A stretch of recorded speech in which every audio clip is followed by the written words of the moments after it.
में आने की बिल्कुल जरूरत नहीं है। मुझे खुद पता है कि Realme खुद अपने कंपटीशन में हर 2-3 वीक में नया स्मार्टफोन खड़ा कर देता है और इस स्मार्टफोन को देख के बिल्कुल आपको फील आ रही होगी कि ये कोई आईफोन का छोटा भाई है जो किसी मेले में खो गया था। बिल्कुल उसी डिजाइन पैटर्न को फॉलो करते हुए नजर आता है। कुछ दिनों पहले ये स्मार्टफोन लॉन्च हुआ था, तो यहाँ पे ये वाला जो है वो अनबॉक्सिंग वीडियो नहीं होने वाला है। यहाँ पे रिव्यू एंड अनबॉक्सिंग एक कंबाइंड आप समझ लो, जिससे आपको लेने में थोड़ी सी एक आसानी हो जाएगी कि ये आपको खरीदना चाहिए कि नहीं खरीदना चाहिए। जितना मैंने 10 दिन 5 दिन इसको यूज किया है उस हिसाब से मैं आपको बता सकता हूँ। तो Realme की जो C सीरीज है वो एक एंट्री लेवल स्मार्टफोन सीरीज है। तो ये 12,000 रुपए की प्राइस रेंज में लॉन्च किया C सीरीज का आई थिंक पहला स्मार्टफोन है। तो क्या कुछ Realme ने इसके साथ पैक किया, चलिए थोड़ा डिटेल में जान लेते हैं। तो without wasting any time let's get started. तो स्टार्ट करते हैं एक क्विक सी अनबॉक्सिंग के साथ, जहां पे बॉक्स में आपको देखने को मिल जाता है सबसे पहले डॉक्यूमेंटेशन, सिम इंजेक्टर टूल, इसी के साथ डिवाइस देखने को मिलता है, 18 वोल्ट की चार्जिंग ब्रिक है और USB टाइप C केबल आपको देखने को मिलती है और दैट्स ऑल। यहाँ पे कोई भी TPU केस आपको बॉक्स में नहीं देखने को मिलेगा फोन के लिए। और इसी के साथ मेरे पास जो फोन है वो है ग्लोइंग ग्रीन। इसमें आपको ग्लोइंग ब्लैक भी देखने को मिल जाता है, मतलब हर तरफ ग्लो ग्लो ग्लो करना जरूरी है भाई लाइफ में। इसी के साथ ये फोन 189 ग्राम का है और 8.1 mm की थिकनेस पे आता है। अगर ऑनेस्टली कहूं तो थोड़ा सा हायर साइड डेफिनेटली लगता है, क्योंकि 5000 मिली एम्पेयर की बैटरी के साथ हमने 178 ग्राम पे आने वाले फोन भी देखे हुए हैं। अगर पहली ही नजर में इसकी यूएसपी या फिर की हाईलाइट पॉइंट की बात करूं तो ये डेफिनेटली इसका डिजाइन होने वाला है। ये किसी भी सस्ते आईफोन से ज्यादा कुछ नहीं लगता। हालांकि ये फोन कुछ दिनों पहले ही लॉन्च हुआ है, लेकिन फ्लिपकार्ट पे 32-33,000 लोगों ने रेटिंग दे रखी है। मतलब मुझे लगता है कि जितने भी लोगों ने इसको खरीदा है उनमें से 80-85% ऐसे लोग होंगे जो भाई इसकी मोहिनी सूरत पे फिदा हो गए होंगे। डेफिनेटली इसका जो डिजाइन है वो बहुत ही सही है। इस प्राइस रेंज में इवन मैंने इतना अच्छा डिजाइन नहीं देखा। रिसेंटली मेरे पास मोटोरोला का G32 आया था। ये भी फ्लैट एजेस ग्लोसी बैक के साथ आता है और आगे की तरफ उतनी ही बेजल्स भी आपको देखने को मिलती हैं जितनी उसमें देखने को मिलती हैं, और आगे की तरफ उतनी ही चिन भी आपको देखने को मिलती है जितनी आपको C35 में देखने को मिलती है। लेकिन डिजाइन जो है उसके मामले में C35 और एक कदम आगे चला जाता है। लेकिन ये जो डिजाइन है वो डेफिनेटली फिंगरप्रिंट मैग्नेट है, मतलब आपके फिंगरप्रिंट इस पे आने वाले हैं। ऊपर की तरफ बिल्कुल सपाट है, मतलब आपको सेकेंडरी माइक इसमें नहीं देखने को मिलता है। फिर भी मैंने इसके साथ कॉलिंग करी है। कॉलिंग के दौरान सामने वाली पार्टी को इतना ज्यादा साउंड नहीं जाएगा कि इससे डिस्ट्रप्शन आपको देखने को मिले। तो ओवरऑल डिजाइन एंड बिल्ड के मामले में मैं एक ही चीज कह सकता हूं कि प्रीमियम तो ये डेफिनेटली लगता है। और इसी के साथ आपको ट्रिपल सिम स्लॉट देखने को मिल जाता है, जिसमें 2 4G सिम और एक मेमोरी कार्ड अपना डाल सकते हो। मतलब 5G फोन ये नहीं है, 4G पे आपको देखने को मिलता है, तो मैं आपको याद दिला रहा हूं। और इसी के साथ 15-16 प्री इंस्टॉल्ड ऐप भी आपको इसमें देखने को मिल जाते हैं कॉस्ट मैनेज करने के लिए, जिसको हम अपनी दुनिया में बोलते हैं ब्लोटवेयर। तो इतने सारे आपको भरे हुए देखने को मिलते हैं, लेकिन आप इनको अनइंस्टॉल भी कर सकते हो, तो ये कोई बड़ा इश्यू नहीं है। और उसके बाद बात करता हूं मैं इसके डिस्प्ले की, तो यहाँ पे आपको 6.6 इंचेस की full HD plus IPS LCD display देखने को मिलती है और ये किसी भी प्रकार के हायर रिफ्रेश रेट को सपोर्ट नहीं करती है। नॉर्मल 60 पे ही ये चलती है। 600 मैक्स नीट्स ब्राइटनेस इसमें Realme आपको प्रोवाइड करता है। अब कमी यहाँ पे ये आ जाती है कि इसी प्राइस रेंज में जैसे Redmi Note 11 है जो आपको 12,500 रुपए की प्राइस रेंज में आफ्टर डिस्काउंट मिलता है, वो आपको सुपर एमोलेड 90 हर्ट्ज प्रोवाइड करता है। तो ये अपने आप में बहुत एक बड़ा जंप है। और यहाँ पे IPS LCD के साथ भी हायर रिफ्रेश रेट नहीं है, ये बहुत बड़ा डाउनग्रेड है। और इसी के साथ आपको इस डिस्प्ले में वाइड वाइन L1 का सर्टिफिकेशन भी देखने को मिल जाता है। मुझे हमेशा से इस चीज पे डाउट रहता है कि इस प्राइस रेंज में फोन लेने वाले क्या नेटफ्लिक्स का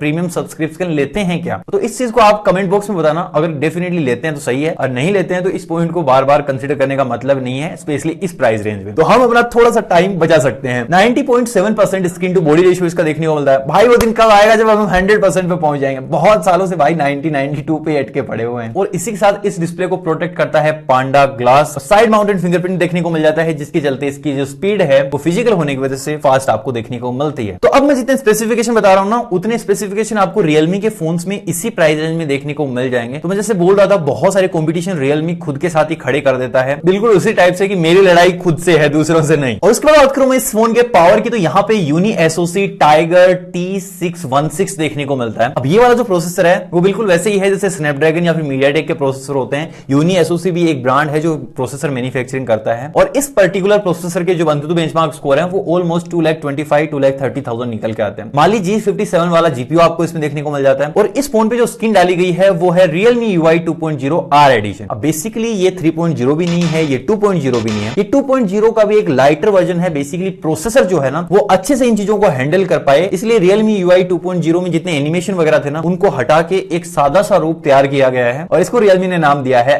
R एडिशन। तो बेसिकली ये R एडिशन पे चलता है और out of the box Android 11 पे मिलता है आपको। और इस प्राइस में बहुत ना के बराबर फोन होंगे जो आपको Android 12 पे देखने को मिलेंगे, जैसे 10,000 में Motorola G22 Android 12 को लेके आता है। लेकिन मुझे लगता है कि ये इकलौता फोन है। LPDDR4X बेस्ड रैम और eMMC बेस्ड स्टोरेज आपको देखने को मिलती है। और ये जो eMMC स्टोरेज होती है ये UFS के नीचे कहीं नहीं स्टैंड करती है। और इसी के साथ आपको 4GB 64GB और 6GB 128GB वाले रैम वेरिएंट और स्टोरेज वेरिएंट देखने को मिल जाते हैं, लेकिन आप अपनी स्टोरेज को एक्सपेंड कर सकते हो मेमोरी कार्ड के थ्रू। तो प्रोसेसर के बारे में बताऊं तो स्मूथ है, फास्ट है, आर एडिशन होने की वजह से ये काफी ज्यादा फास्ट फील होता है। लेकिन अगर आप इस पे गेमिंग करना चाहोगे तो स्मूथ पे हाई सेटिंग्स पे कर सकते हो, 30 FPS आपको देखने को मिल जाएगा BGMI में। तो ऐसी कुछ सेटिंग्स देखने को मिलती हैं और कहीं कहीं फ्रेम ड्रॉप्स भी आपको डेफिनेटली मिल जाएंगे अगर आप थोड़ी सी ज्यादा देर गेमिंग करते हो तो। और अब हम बढ़ जाते हैं इसके कैमरा डिपार्टमेंट की ओर। यहाँ पे आपको ट्रिपल रेयर कैमरा देखने को मिलता है। 50 मेगापिक्सल के प्राइमरी सेंसर, 2 मेगापिक्सल के मैक्रो सेंसर और 0.3 मेगापिक्सल के B&W सेंसर के साथ आता है, ब्लैक एंड व्हाइट भाई। तो बाकी दो तो बिल्कुल फालतू से हैं। और आगे की तरफ आपको 8 मेगापिक्सल का सेल्फी कैमरा देखने को मिल जाता है। फोटोज की मैं बात करूं तो बहुत ही डिसेंट फोटोज आते हैं। ऐसे बोल सकते हो कि आपको एवरेज रेशियो से भी कहीं ना कहीं थोड़ा सा नीचे ही देखने को मिलते हैं। प्राइमरी सेंसर काफी ठीक ठाक फोटोज क्लिक कर लेता है, लेकिन उसके अलावा कुछ भी नहीं है। सेल्फी में भी इतना कुछ बहुत खास नहीं काम किया गया है। इसी प्राइस रेंज में आने वाले फोन्स और इससे ज्यादा बेटर कैमरा क्वालिटी प्रोवाइड कर देते हैं। 1080p 30 FPS पे रिकॉर्डिंग कर सकता है और फ्रंट से सिर्फ 720p पे ही रिकॉर्डिंग कर पाएगा। यहाँ पे आपको 1080 का भी सपोर्ट नहीं मिलता है। तो यार ये बहुत ही एक बड़ा डाउनग्रेड है। हाय गाइस,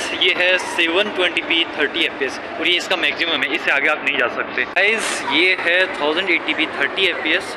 इससे एक आइडिया लगाओ कैसा है ये 12,000 रुपए की प्राइस रेंज इतनी कम भी नहीं होती है कि हर एक दूसरी चीज के साथ कॉस्ट कटिंग करना स्टार्ट कर दिया जाए। इसके साथ 5000 mAh की बैटरी है, 18 वोल्ट की फास्ट चार्जिंग है, USB Type-C है, तो नो कंजूसी एट ऑल। यहाँ पे काफी ठीक ठाक काम किया गया है रियलमी की ओर से। और अब बात करो इसके प्राइस की, तो 4GB 64GB के लिए रियलमी ने इसकी प्राइस रखी है 11,999 रुपए, मतलब 12,000 रुपए। करंटली जब मैं वीडियो आपको डिलीवर कर रहा हूं तो अभी के लिए इस पे कोई खास डिस्काउंट मिल नहीं रहे हैं। 12,000 रुपए का ये फोन है और 12,000 रुपए में मुझे लगता है कि रियलमी नार्जो 50 जो रियलमी की तरफ से ही एक चॉइस है, वो आपको बहुत बहुत बेटर आपको देखने को मिल जाता है हर मामले में। चाहे आप प्रोसेसर की बात कर लो, चाहे आप डिस्प्ले की बात कर लो, किसी भी चीज की बात करो। लेकिन आप कोई बेस्ट ऑप्शन देख रहे हो इस प्राइस रेंज में, तो आफ्टर डिस्काउंट Redmi Note 11 जो है ना, वो आपको 12,499 में देखने को मिलता है। और इस प्राइस रेंज में सुपर एमोलेड 90 हर्ट्ज की डिस्प्ले और इसके साथ बेटर कैमराज आपको देखने को मिल जाते हैं। ये सारी चीजें जो है वो उसमें कहीं ज्यादा बेटर है। तो अपना एक मोटो है, सच कहना सुखी रहना। तो बेसिकली यही था एक रिव्यू इसी C35 के रिगार्डिंग। आई होप आपको वीडियो पसंद आया होगा। और ये कुछ मेरे इंप्रेशन है C35 को लेके और इस प्राइस रेंज को लेके। तो मुझे लगता है कि कहीं ना कहीं कॉस्ट कटिंग थोड़ी सी ज्यादा हो गई है कुछ मामलों में। सिंगल ही स्पीकर है, नॉर्मल IPS LCD ही डिस्प्ले है, प्रोसेसर भी इतना कोई बहुत खास नहीं है, R एडिशन दिया है जो लाइटर वर्जन है, कैमरास भी इतने खास नहीं देखने को मिलते हैं। सिर्फ इस फोन की जो USP है वो एक इसका बैक डिजाइन है।